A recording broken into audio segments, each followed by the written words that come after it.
and giving me this opportunity to share my work with Audubon, Vermont with you all. So let me share my screen. Can everybody see the black-throated blue warbler still on your screen right now? Sweet. Okay. So again, yeah, my name's Tim Duclos. I work for Audubon, Vermont, which is a part of the National Audubon Society. I am the Healthy Forest Program Senior Associate. I work with Steve Hagenboo to deliver technical, well, I'll talk in a moment about all the work I do, but essentially my work is focused on forest bird ecology and helping landowners of all varieties steward their forest, maintain their forests in Vermont for birds and bird health. So I'm going to aim for about a 45-minute presentation here. I'm just navigating pop-ups. Let me see here. There we go. So I'm going to talk for about 45 minutes and hopefully not go over. And so we'll have plenty of time at the end for questions and comments. And we'll see where the discussion goes. So yeah, today I'm going to talk about Audubon's Healthy Forest Initiative, which I just mentioned. I work with a couple other individuals at Audubon to deliver. I'm going to kind of convey to you why birds are important to the forests, talk about the population trends of forest birds in Vermont and across the northern forest that extend beyond Vermont. I'll talk about the conservation threats that these forest birds face and what I do at Audubon, Vermont with our partners and everybody else across the state to try to help our birds out in our forests. And I'll speak to the various programs that we deliver along the way. So as I mentioned, Audubon, Vermont is a state chapter of the National Audubon Society. There's 41 different state chapters across the nation. There's 750 Audubon employees nationally. Beyond that, there are volunteer chapters and in various counties in Vermont that are loosely affiliated with the Audubon Vermont state chapter as well. And our mission at Audubon is to protect birds in the places they need today and tomorrow. There's 5 major strategic initiatives at Audubon, and I work under the Working Lands Initiative, and specifically in Vermont, that's bundled further under our Healthy Forest Program. So our Healthy Forest Program seeks first and foremost to keep forests as forests, and we do this by focusing on large contiguous blocks of forest. And I'll speak during this talk about why we focus on these large blocks, what I mean by a large block. You can see on the figure at the right, these large blocks that we focus upon. Many of them do fall within Vermont, or at least I should say some of the largest blocks exist in Vermont. And to do this, we work with land managers and stewards, all the way from private landowners to our federal partners like the Forest Service. And we help them conserve and improve forest health, quality and resilience of their forests to stressors and climate change. From there, I kind of work in this realm in 5 major ways. First and foremost, I provide bird-friendly technical assistance to forest landowners, which I'll talk about today. I train professional foresters on these concepts as well so that they can effectively be deployed and bring our program, our concepts to the landowners that they work with. I also provide science-based input on policy and large-scale forest initiatives and management efforts. Audubon, Vermont, for example, has been working with the Forest Service to think about some of the management that they are doing in the Green Mountain National Forest. I also work with interns, young professionals, high school students, VYCC to train them on forest management concepts and the work that I do. And we also maintain a demonstration and monitoring program across Vermont as well. So to kind of set the stage for why birds. I mean, birds are tremendously important. In terms of ecological function, our birds eat insects that otherwise impact tree health. You know, about like the emerald ash borer or the forest tent caterpillar or the gypsy moth. You know, birds are constantly eating these insects, these pests that otherwise, if left unchecked, would and do devastate our forests. Birds also aid with plant pollination. Think about, our ruby-throated hummingbird, for example, our only species of hummingbird in Vermont, but certainly other species as well, as they range around in the forest and are moving through vegetation. They're also pollinating plants along the way. Many of our birds eat seeds and fruit that they then digest and then disperse in their droppings throughout the forest, which is tremendously important for regeneration and just continuation of forest processes. And in doing so, they also cycle nutrients and distribute those nutrients across the forest. And then together, there's such a diversity of birds that occupy our forests, and I'll talk about that level of diversity in a moment.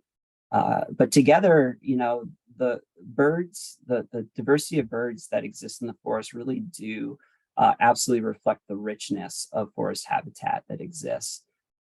As I'll talk about in today's talk, individual species key upon different types of trees or different features in the forest.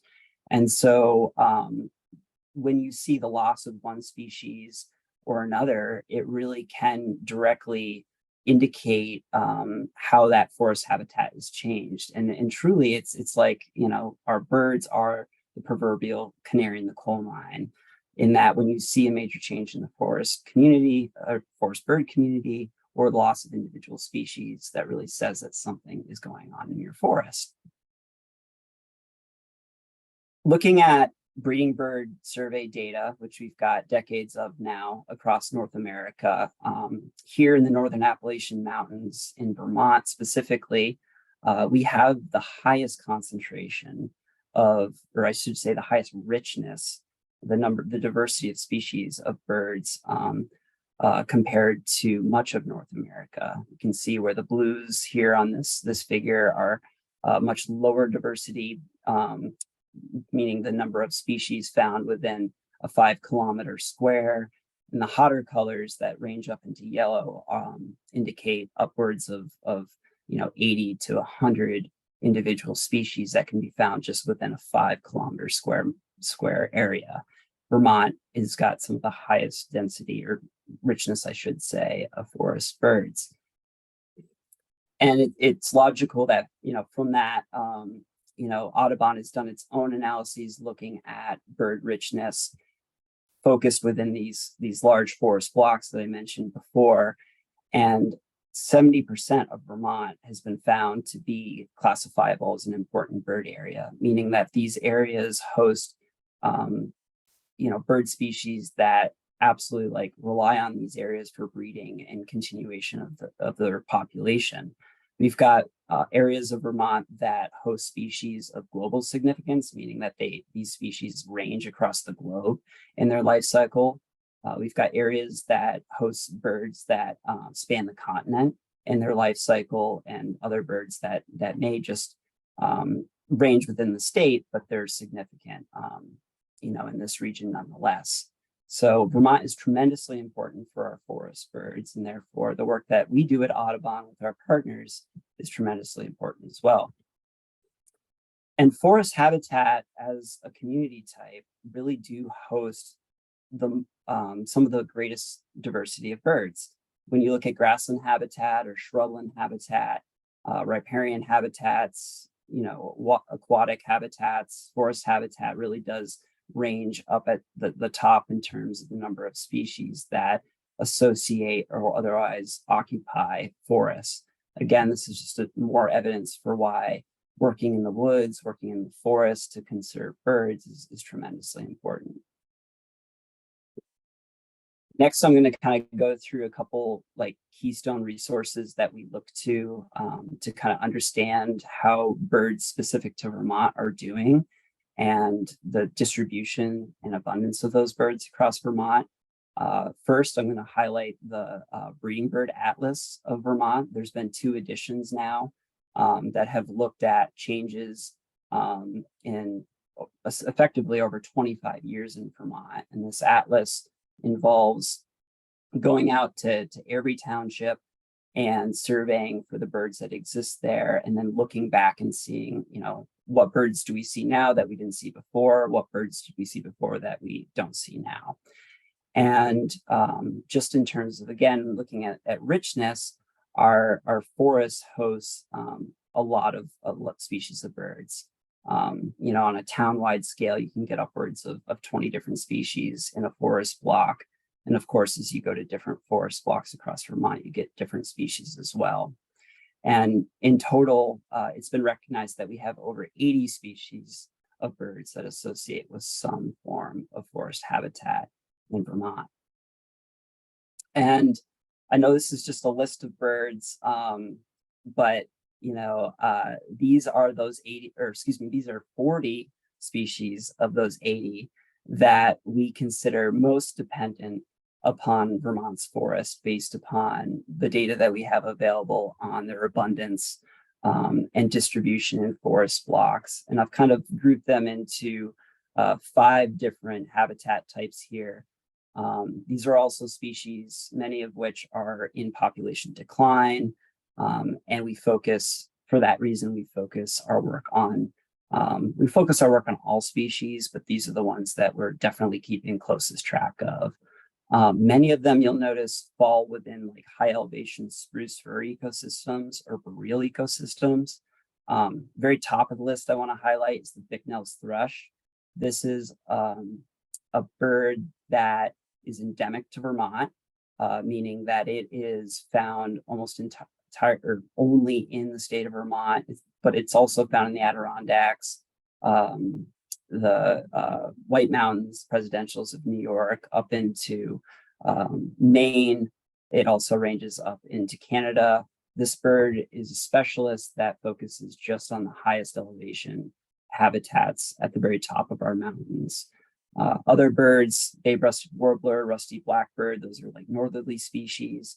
And then from there, there's many others that you'd find kind of at our very top of our mountains and like in the Northeast Kingdom and north in that spruce fir habitat.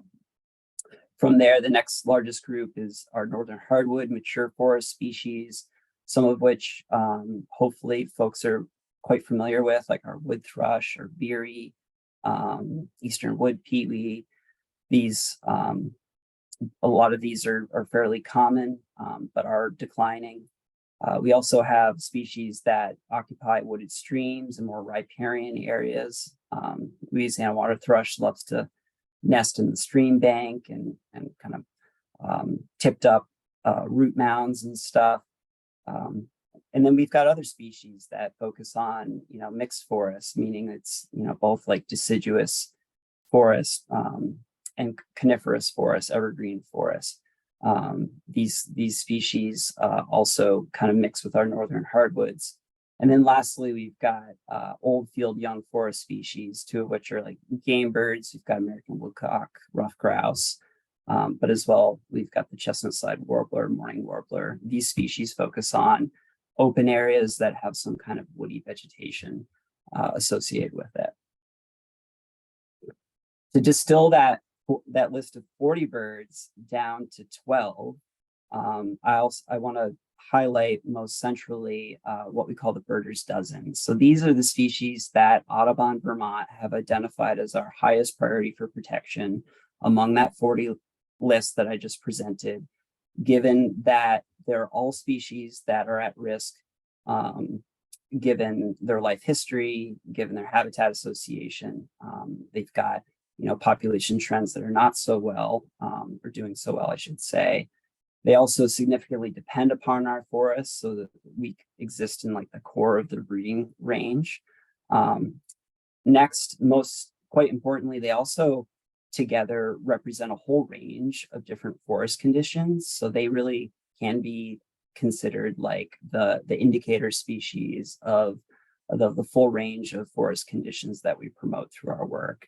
And then lastly, they're all relatively simple to identify, which makes it easier for landowners, for foresters, and folks interested in learning more about our program to be able to see these birds and kind of glean something about their forest based upon the fact that these birds are found there. So as I just mentioned, again, they all key on different aspects of the forest. I might as well just highlight them as we go because we've got time. The scarlet tanager loves those tall, mature canopies. The eastern wood pewee loves to kind of focus on the edge of these gaps, these openings that are created when a single tree or a group of trees either get blown down in a windstorm or die from natural causes, and then opens up the canopy, or a timber harvest, or single tree selection where a tree is taken down. We've also got the blue-headed vireo. This species focuses on mixed forests that contain both deciduous but also coniferous trees species. From there, we have a wood thrush that likes to nest in kind of that what we call the mid-story. And I'll talk in a moment about the different levels of the forest.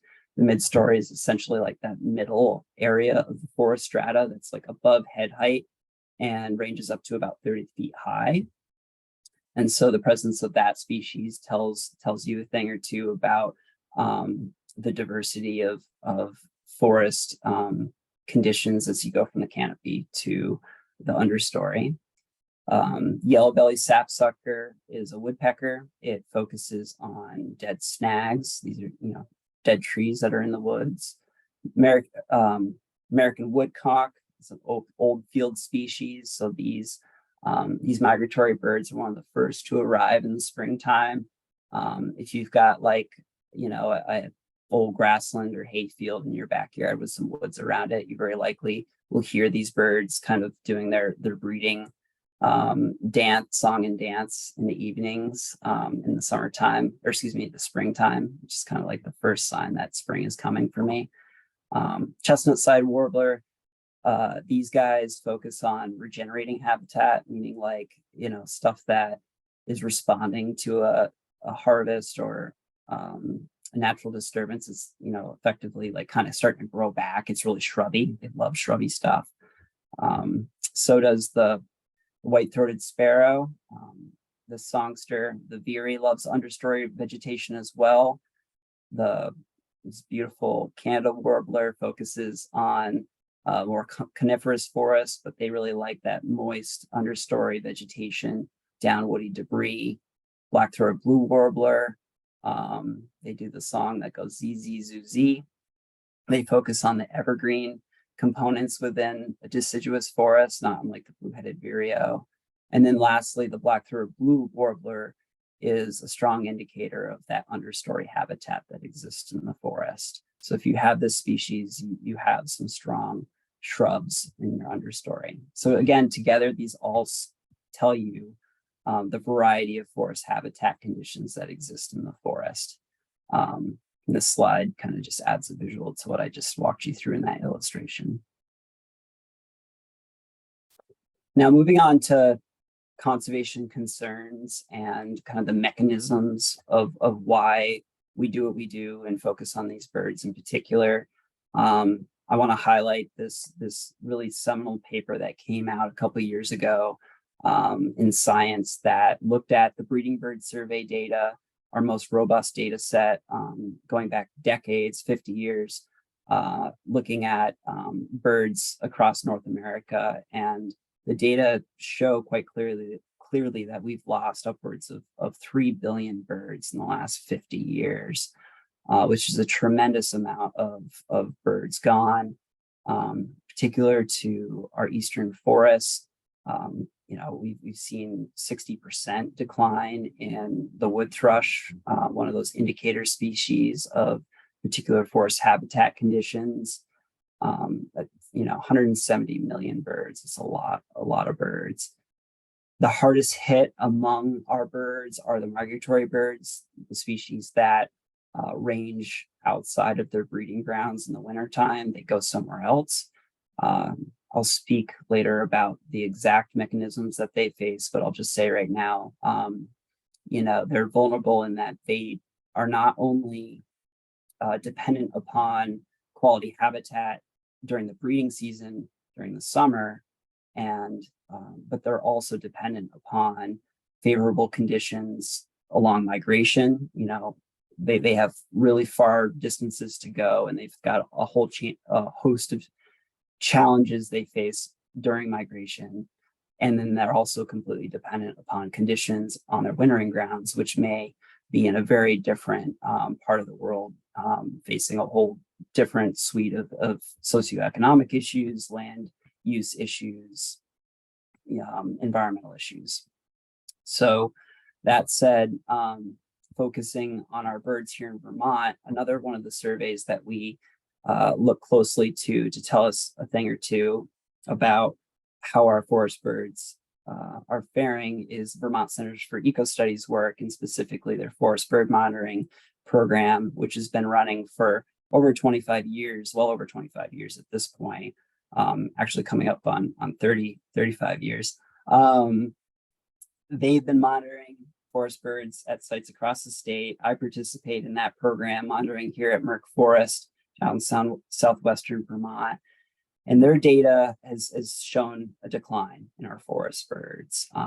Here, coming up 10 years ago, they reported after 25 years of the study that they've seen a decrease of about 15% of the abundance of birds found at their sites. So clearly change is afoot in our forest birds.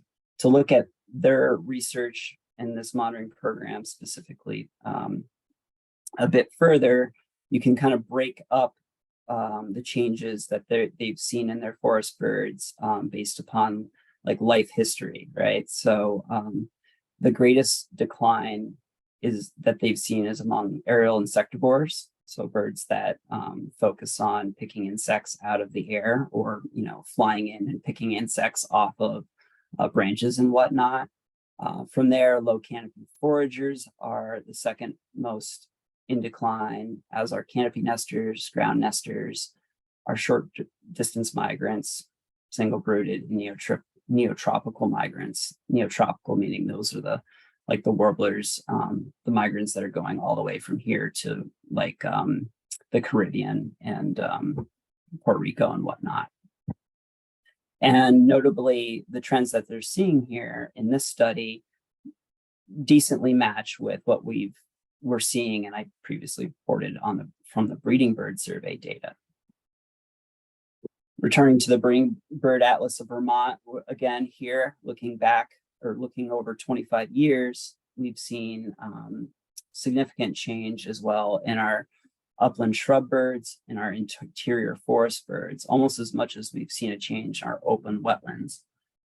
These bar charts are reporting either losses, meaning a species that was previously found in a township is now not found there or wasn't during this repeat survey, or a species was gained. It came in and wasn't previously found there, or no change. Overall, there's either loss or gain, which really just says that there's been major turnover in the species that occupy these forest blocks across the landscape. Here again, when you look at life strategy, aerial insectivores comes out as one of the greatest groups of change as well. So from there, thinking about the causes of forest bird decline, our forest birds do face a variety of challenges. First and foremost is forest habitat loss and fragmentation. I'm going to talk about that in a moment. They are also facing reduced forest habitat quality, and I'll also talk about that. Climate change is also affecting them. Loss of insect diversity and abundance, which explains why we've seen such a change in our aerial insectivore species. Non-native invasive plant and pests are a problem, as well as disease outbreaks. And of course, all of these stressors can interrelate and compound and really build upon each other to stress our birds out and really challenge our populations. I'm going to focus just for a second on the challenge of forest habitat loss and fragmentation. We are seeing an increase in development happening across Vermont in a 10-year span of time, 2007, 2017. The state found that we lost upwards of 100,000 forest acres. And this loss is largely, a large amount of it is being because of agriculture and land conversion. So these are, this is not active forestry where trees are being cut down and then they're allowed to grow back up in the process of forestry. These are trees being cut down and then that forest is becoming agriculture. And then of course, Vermont faces a housing crisis and there is a push, and we're seeing, an increase in development for commercial and residential use. So we're losing our forests. On top of that, it's important to also realize that the forests that we have in Vermont are relatively young. We have less than, or let me back up and say that, in the 1860s, the 19th century, the vast majority of Vermont was deforested for agriculture. And other reasons as well. And truly, like only less than 1% of our original forests remain today, what we truly call old growth forests.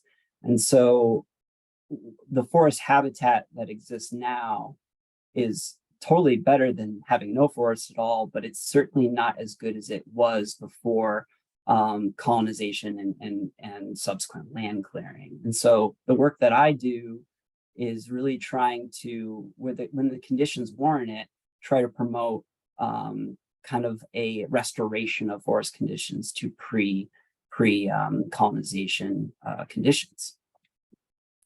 And then the last major stressor I'll talk about way too briefly because it's really complex. And I could do a whole talk on this, but climate change is really threatening our bird species. We are seeing a change in the abundance and distribution of our species in really rapid time. Just in the last decade, we've been able to measure a northerly shift in the distribution of our birds, as well as a shift up in elevation of our birds. And the host of reasons, we're looking at increase in temperature and precipitation on the landscape, which really is changing, what we technical term is the idealized like climate niche that these species occupy. On top of that, we're seeing more and more extreme events. These quote unquote 100-year floods or storms are happening like every couple of years, which is what we are facing with climate change. There's also like increased variability in conditions that throw birds off, really throw all of us off. We're seeing like false springs where things warm up really early and leaves come out, insects come out, but then we'll get a killer frost and our leaves die, our insects die, which totally affects our birds. We're also seeing what's known as like phenological mismatch, meaning like the seasonality that birds and organisms kind of rely on to predict conditions and kind of make their choices is changing. So you're just getting a mismatch between what animals expect and what they experience, which can kind of lead to ecological traps. And then there's, loss and change to the forest that is happening, across, like I said, breeding, migrating, and wintering habitats. And then altogether, as individual species try to change and adapt to these changes, you're just getting a mix-up of like the predator-prey relationships, and the competition between species that otherwise have been kind of apart from each other. Now they're coming into conflict with each other as they're trying to adapt to these changes individually. And again, all these factors really do interrelate and have feedback loops, and nature is a delicate thing. And what we're seeing right now is really tipping the scales and disrupting the balance of our natural world. And certainly our birds are feeling it. They really are. Audubon, like many others, has been rapidly trying to understand the ecology of birds and how climate change affects them, or they, throughout their life cycle. I really like this animation because it just highlights what one scientific analysis predicts in terms of the change of the distribution of a species. And again, we expect to see species move north as the climate warms, as they try to follow the colder conditions that they like.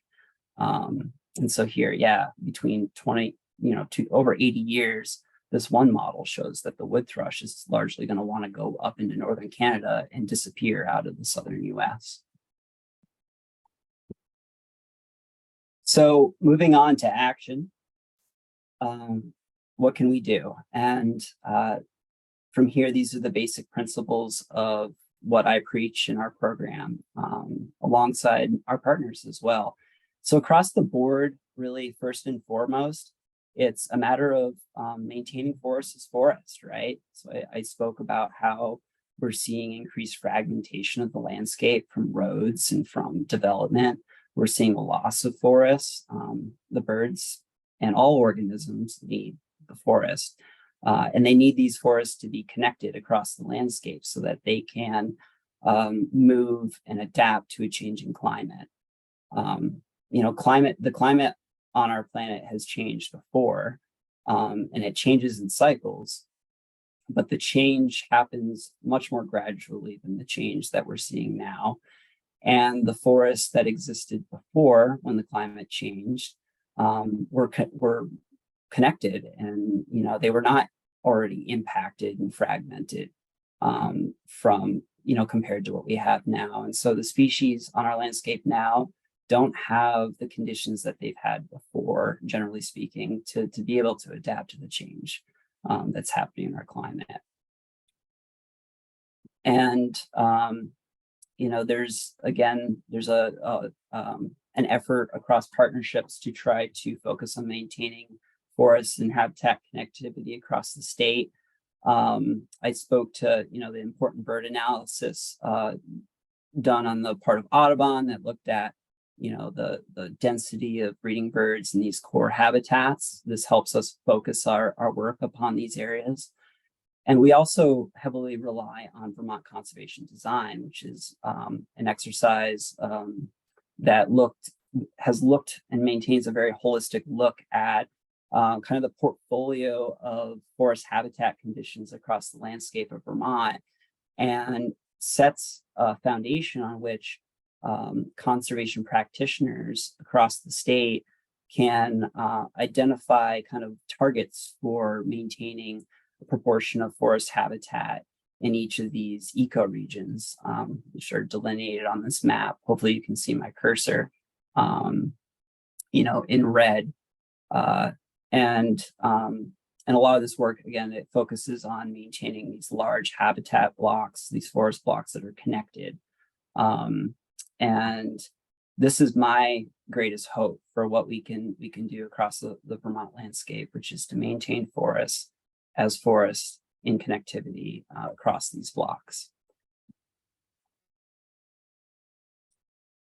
To take this a step down from maybe a 20,000 foot look at the state, we also try to maintain diversity at a landscape level,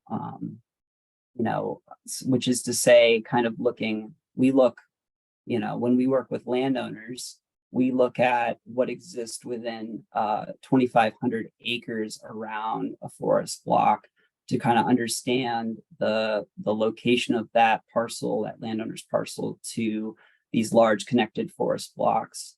We also look at the composition or the ratio, the breakdown of grasslands like hayfields, as well as like shrubland habitats, young forest habitats, wetland habitats, and forest habitats. And what we're looking to kind of maintain and achieve is a whole diversity, a mosaic, so to speak, of different conditions that can kind of host a variety of different species. So diversity is tremendously important at multiple scales. And I love to kind of make the analogy that it's kind of like thinking about like a financial investment portfolio where with diversity comes resiliency. You really hedge your bets or mitigate risk by having a diversity of conditions. You don't want all your eggs in the same basket. You want a whole variety of different habitat types that exist across the landscape that are available to birds and all kinds of organisms from there. And then it's worth mentioning that for birds in particular, certain species may use the forest during one time of the year, but then they may occupy an open area during the next, phase of their life cycle. And so again, they need, multiple conditions, and they need to have those conditions connected and available to them.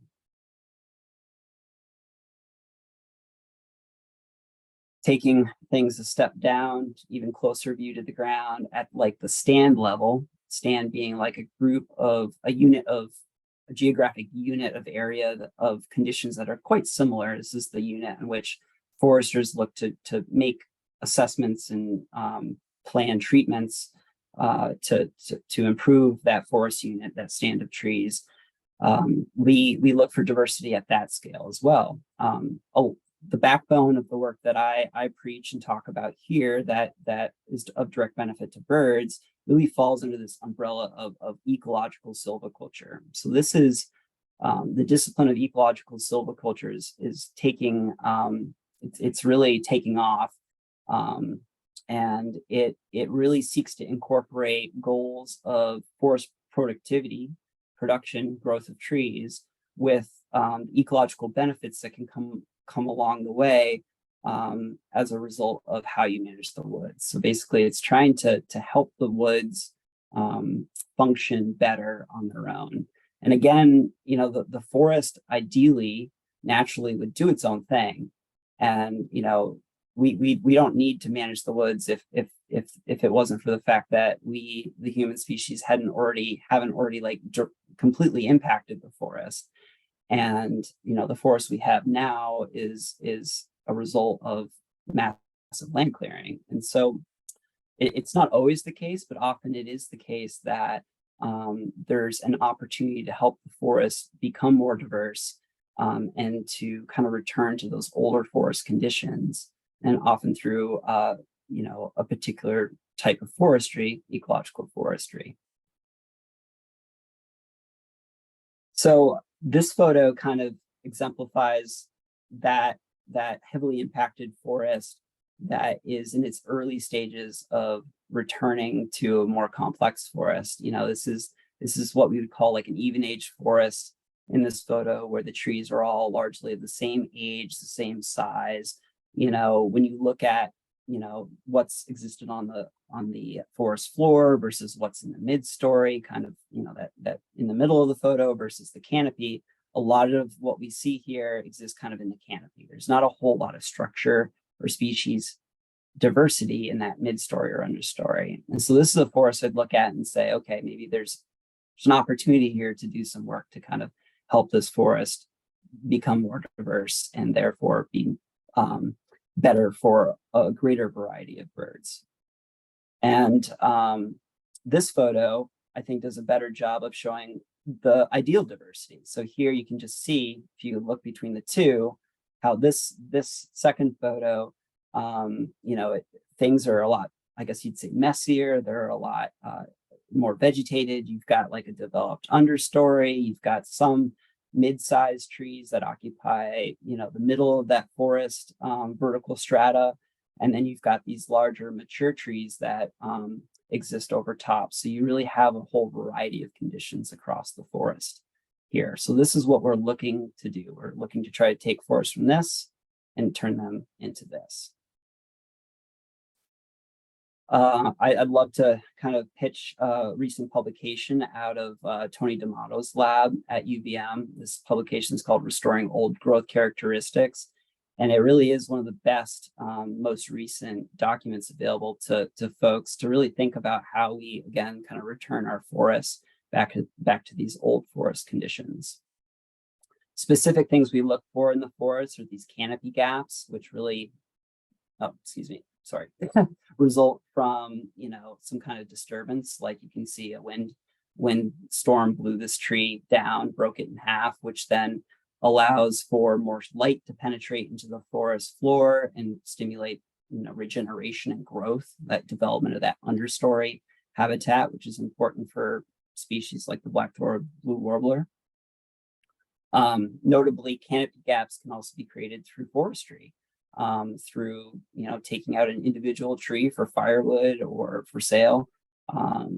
So these are important features that you can either hope that Mother Nature creates, or you can also create them yourself. We also look at large diameter standing snags, meaning dead trees, as well as what's known as like legacy trees. These are trees that are like remnants of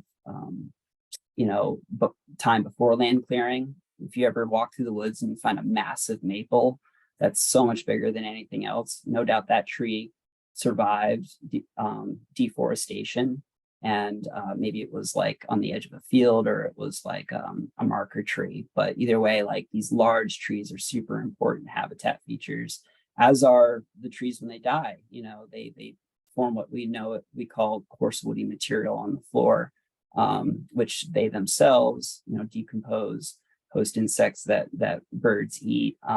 They also can form what's known as like nursery logs. They can grow other trees, or other trees can grow on them as they decay, which is pretty cool.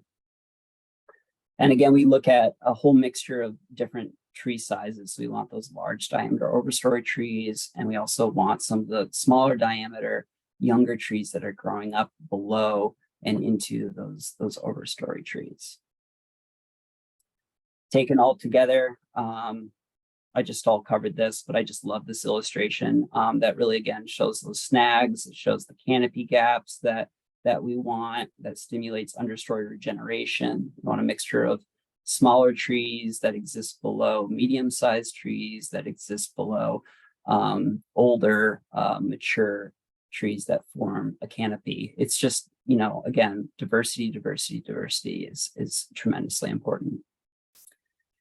So as I kind of wrap up and come towards the end of my talk here, I want to highlight a couple of the products that Audubon Vermont has produced, or really co-produced with our partners. The Vermont Department of Forest, Parks, and Recreation has been a tremendous partner in developing our Foresters for the Birds program here in Vermont. We have two guides that are available for download on our website. The one is called The Silviculture with Birds in Mind. And this is, a guide that your forester, any forester, really anybody could download, read through, and it speaks to how to achieve these conditions in the woods through forestry and forest management.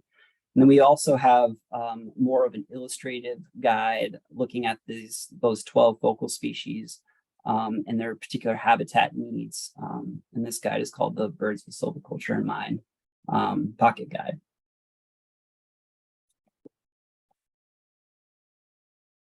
And we deliver this program today through two major avenues. One, we term our Woods, Wildlife, and Warblers program. This is developed in partnership with the Vermont Woodlands Association. I lead this program, and it essentially is a free service whereby we work with landowners to walk their land, or at least, we may just Zoom consult if that's what we want, but, it often leads to a walk of the land, review of your forest management plan, and we write up an assessment of the conditions that exist on your property and give you options for how you could perhaps improve conditions on your land if they're warranted through forestry. So we kind of pair this with your forest management plan, and we'll work with your forester to incorporate it. You can find out more by checking out the Woods, Wildlife, and Warblers program. It's woodsandwildlife.org, or go to the VT Audubon website where you can access this. The second program that we are rapidly developing is our Forester Endorsement and Training program. So we're trying to partner with foresters, consulting foresters, to deliver these practices, this science to them, so that they can incorporate it into their work with landowners and effectively widen our reach. Because our forests, most any well, actually everybody involved in the use value appraisal or current use program, which is most everybody that has 25 or more forested acres in Vermont. They work with a consulting forester to do that work, to make those plans in their woods. And so we're looking to connect with those foresters to help meet the needs and interests of their landowners.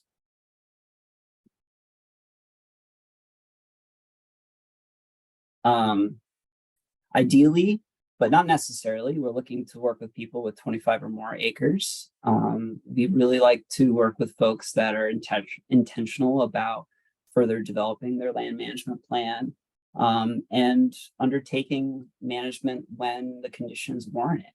And again, this is free. It's quite the service, offering, you get about 3 days of my time between office work and analysis and site visit and writing up of that report.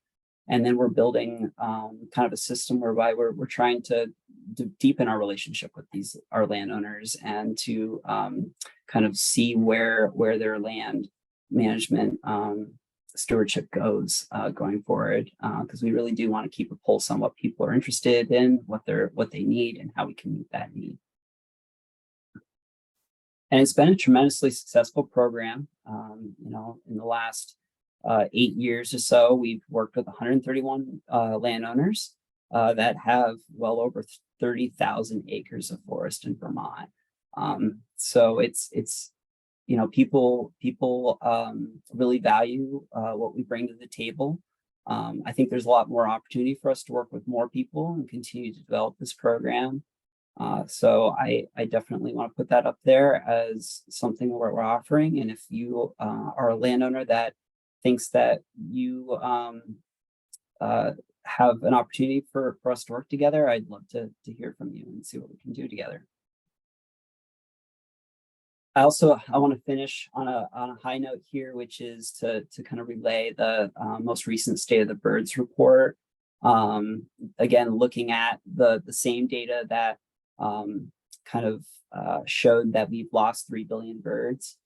And just in the last 10 years, there are some promising trends. So we're seeing that for many of our eastern forest birds, some of their more precipitous declines are starting to really level off, which we like to point out does coincide with the establishment in the last 12 years of the Foresters for the Birds program.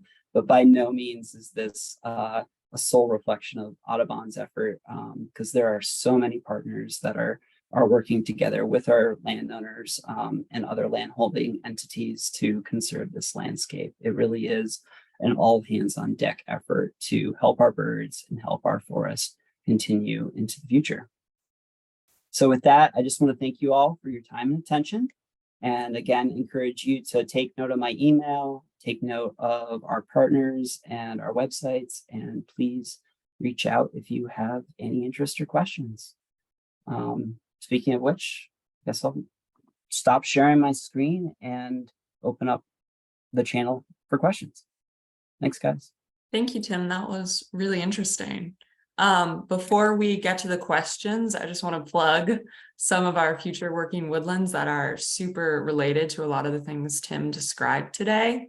So if anyone wants to learn more about like a lot of the forest management practices that Tim described or experience these habitats and the birds that he described, I would definitely recommend coming on our birding hike next month or just visiting the park in general. The forests here at the park are intentionally managed to maintain that like diversity of habitat that Tim described. We maintain the forests to have qualities of both old growth and early successional forests, to have a lot of coarse debris and standing wood and all these things that are great for bird habitat. And you can definitely see like positive results just walking around the forest here. Like I bird monitor, and just this morning I saw 10 out of those 12 like indicator species that Tim listed.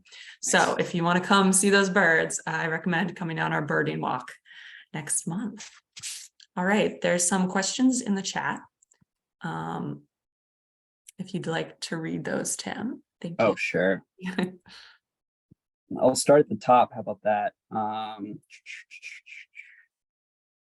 Okay, starting with first one I see. Question is, deer overbrowse seems to be a major factor in degrading forest quality. What is Audubon and VT doing to change deer management in Vermont? How can we get the VT authorities to include measures of plant and other animal species health in their assessment of the deer herd health and optimal size? That's a great question. Yeah, so deer traditionally, have traditionally always been on the Vermont landscape, although they did disappear after we cut all the forests down and been reintroduced. We no longer have wolves and catamounts, right? So hunting is our principal primary means by which we manage the deer population. So Audubon, Vermont, I don't think we have a position statement on this, but I'll just share. We support the Vermont Fish and Wildlife Department, and they're both game and non-game program. I'm a deer hunter myself. We often talk about the need to manage our deer population. So at least speaking from my position and the Healthy Forest program that I under my purview, we totally support efforts to manage our deer population because we know how much of an impact they have on our forests. And from there, I can say that, okay, so how can we get the Vermont authorities to include measures of plant and other animal species health in their assessment of deer herd health? Well, Vermont Fish and Wildlife Department has, private lands biologists that work on the same, landowner engagement, forest ecology work that I do, work with me. They've got, they are direct partner with the Forest Parks and Recreation, which has an absolute close pulse on, both private and public land, forest health issues. And so these partners are all at the same tables talking about forest health needs. And so no doubt, we need our foresters to continue to tell the story of what they're seeing in the woods in terms of the impact of deer to our forest, our Fish and Wildlife Department. And so we just need that partnership to stay strong so that the people working in the woods are also working with people that affect our fish and game regulations. Yeah. From there, I would say, okay, yeah, is there a similar program in Massachusetts? Yes. So Massachusetts has, there's Mass Audubon, which is not a state chapter of the National Audubon Society, but they also have effectively the Foresters for the Birds program down there. And the individual that I know that works in that program is Jeff Ritterson. At least I believe last I knew he was working on that. And so the answer is yes, Massachusetts also has a Foresters for the Birds program, as does Audubon New York, as does the New Hampshire Audubon, Maine Audubon. Foresters for the Birds started in Vermont and has expanded to like over a dozen states through the Forest Stewards Guild. So it's really expanded, which is awesome. So the best source of analysis and guidance for landowners with less than 25 acres, I mean, you can still reach out to me and we'll talk.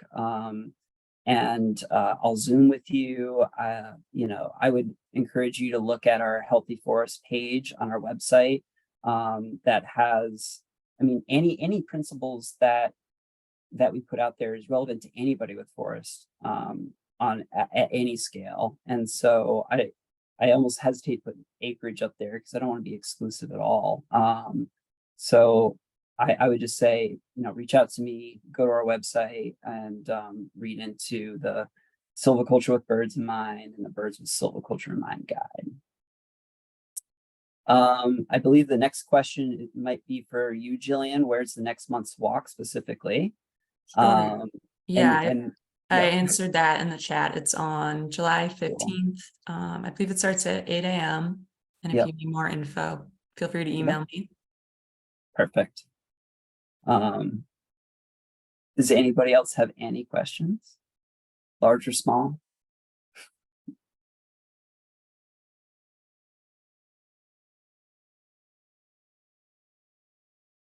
Cool. Yeah, I'm trying to think of anything else I can say. There's just so many entities out there that have resources that are totally available and are of use to you. The best thing, if you don't have a forester, try to establish a relationship with a forester. If you're looking for a forester, you can reach out to me or your county forester, and they'll connect you with a consulting forester. There's a lot available to help our landowners meet their interests and needs to steward their land. Yeah. Thank you all for coming today. Yeah, thank you, Tim. Yeah. If no one else has any questions, I'm going to go ahead and end the meeting. Well, thank you, Jillian. Yeah, sure. Bye.